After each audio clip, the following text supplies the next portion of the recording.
you go out and make it happen. That's the joy of working with, with the community, because they were just like, that's not going to work, so you make it happen.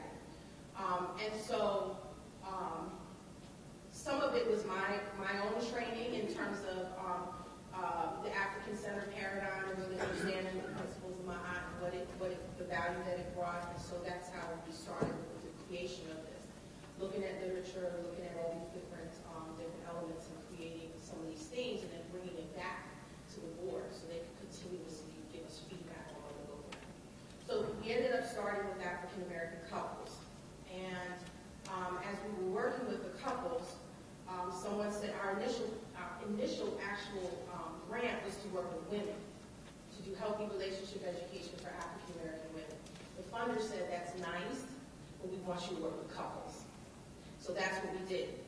We started working with couples. But women wanted the information, and so we ended up adapting the curriculum to work with women. That's when we made some shifts in our board, and we made some adaptations in terms of the focus. The central parts of the curriculum, the 7 sessions, are pretty much all the same. They highlight things like I mentioned, we have a session on looking at values and expectations in relationships. We have the domestic violence prevention session.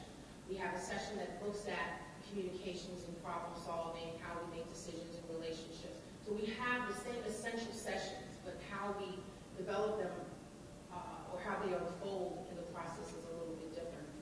After working with the women, we had men who said, why aren't you doing something for men? So we said, okay. So we made changes again. What's neat about the model is, and what it says to us, is that a lot of